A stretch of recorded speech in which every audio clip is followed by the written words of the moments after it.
Hello, my name is Thomas Morton, and I'm from the Association for Dementia Studies at the University of Worcester in the UK. I'm here to talk about the Get Real with Meeting Centres project, which looked at the factors involved in sustaining community support groups long term. So, what are meeting centres? Meeting centres are a form of community-led, community-based support for people living with dementia and those that care for them that usually operate out of ordinary community buildings. They're a place for people to socialise, to do activities, get information, and get help. Meeting centres were founded in the Netherlands, but the first in the UK was set up as part of the Meeting Dem project, which ran from 2014 to 2017. There's now a UK-wide network with more than 60 meeting centres open or funded to start, with growing interest in the UK. But without ongoing statutory funding, places like meeting centres and similar kinds of support still face significant challenges in sustaining long term. So we wanted to look at what the factors were in the sustainability of meeting centres and see how such challenges had been tackled by meeting centres that had managed to sustain, what challenges remain, and what lessons there are for other current and emerging meeting centres. The project was funded by the National Institute for Health and Care Research, that's the NIHR, under their Research for Social Care programme. And what we did was we looked at evaluating 3 case studies of well-established meeting centres to see what we could learn, as I've suggested, and that's what I'm mainly going to look at today. There were other work packages in Get Real that looked at who meeting centres might or might not be reaching and serving in one example region in England. And we also did a survey of what people most value about what meeting centres can offer that went out to all meeting centres across the UK. That was called a discrete choice experiment. The project ran from 2021 to 2023, and there are the various reference numbers if you want to look it up. I should also say it wasn't just the University of Worcester working on this. We also collaborated with people from London School of Economics, University of Oxford, Three Nations Dementia Working Group, Dementia Matters in Powys, and Worcestershire County Council.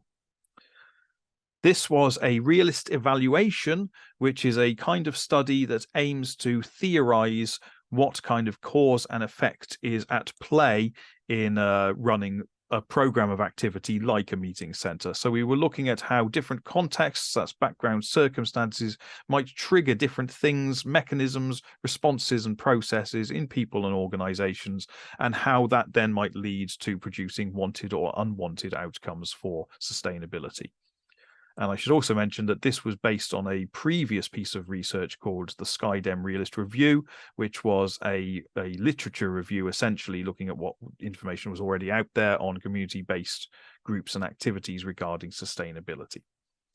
We also took into account the unprecedented challenges and impact presented by the COVID-19 pandemic, because that was still very much in evidence whilst we were conducting this research in the UK. So what did we do? Well, we did lots of interviews and focus group discussions with people at our 3 case study sites that were in Herefordshire, England, Worcestershire, England, and Powys in Wales. We talked to a total of 77 people in different roles with different perspectives, including people living with dementia who attended the meeting centres, the friends and family that might support them as carers, the meeting centre staff, meeting centre volunteers, and meeting centre trustees or people involved in governance.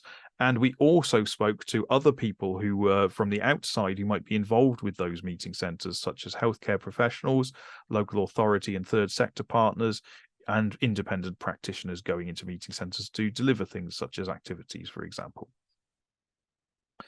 So what did we learn from the project? Well, we basically developed 94 kind of causal context mechanism outcome statements, which were kind of under 7 broad overlapping themes that you can see there, and I will talk about now. So the first theme, which was a major theme, was referrals to meeting centres and the functioning of the dementia care pathway in the area that the meeting centre might sit. So, of course, we found that strong links with formal health and care services were essential for something like a meeting centre. But not only links with those services, but those services needed to work in a well-functioning pathway in order for the meeting centre to really benefit from having links with them. So there was, yes, to do with the whole pathway in the area.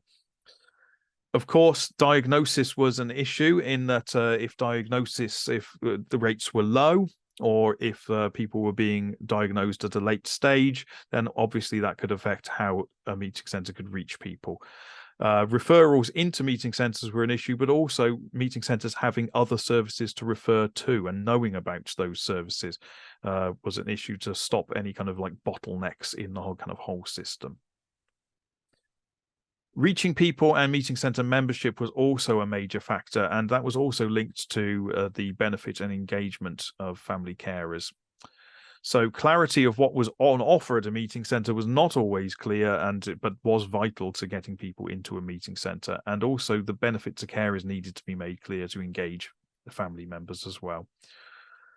A unanimous thing that we found was that there needed to be a wide range of activities on offer at a meeting centre. If activities were too limited or too stereotyping of older people or people with dementia, that could really put people off from coming along. And people obviously have all kinds of different interests and preferences, and those needed to be catered for in some way. One of the major things in the meeting centre is that the people going along should be involved in choosing what activities are done at the meeting centre. Then pressures to serve a more advanced membership profile was also a big issue, in that meeting centres really are targeted towards people living with mild to moderate dementia in the community. So if they were under pressure to serve people who were maybe at more advanced stages or further along in their dementia journey, then that could be an issue for the meeting centre maintaining its integrity as a distinct targeted intervention towards a particular demographic and gap in the pathway. We found that, yes, of course, transport was a major problem, especially in rural areas for people actually getting to the venue, but also how staff were able to use that venue, whether if they had exclusive use of the venue or whether they had to constantly pack away and set up for every session. If they shared the venue with other groups and other activities, then that could have a big impact on what the meeting centre was able to offer people and reaching people that you would like to reach, and also have an impact on the meeting centre being able to feel familiar and homely to the people coming along, which was a major factor for people in the appeal of a meeting centre. External relationships and collaboration was another major theme, and internal relationships and working practices as well. So what we found was that collaboration was essential between groups, and particularly groups working at a very local community level and groups working at a regional level. If you had those two groups working at those two levels coming together to run a meeting centre, that could be quite powerful in helping to sustain it. Also, competition was absolutely a bad thing, really, for meeting centres, very unhelpful. So collaboration was always preferable to competition. And we also found something called mission drift that was a big concern for some people in meeting centres. As alluded to previously, meeting centres could be under pressure to be all things to all people and serve people all along the kind of dementia journey, which is not originally what they were intended to do. And also they could be under pressure to kind of deviate from a person-centered ethos, which is essential to the appeal of a meeting centre. So finally, yes, finances and funding, we can't ignore that. Careful planning and management of finances is of course necessary, but ultimately stable ongoing funding is needed for stable ongoing community dementia support. And more formal recognition of the value of social model community-based initiatives such as meeting centres by statutory bodies is necessary to get that stable ongoing funding. And one of the things that meeting centres can do to aid that is to improve data collection so that it makes a more a case to statutory services for supporting them. So that is it. Yes, we have produced a series of videos and booklets that you can find at that website there. So thank you very much. That is us. And thank you for your interest, and enjoy the rest of the conference. Thank you. Goodbye.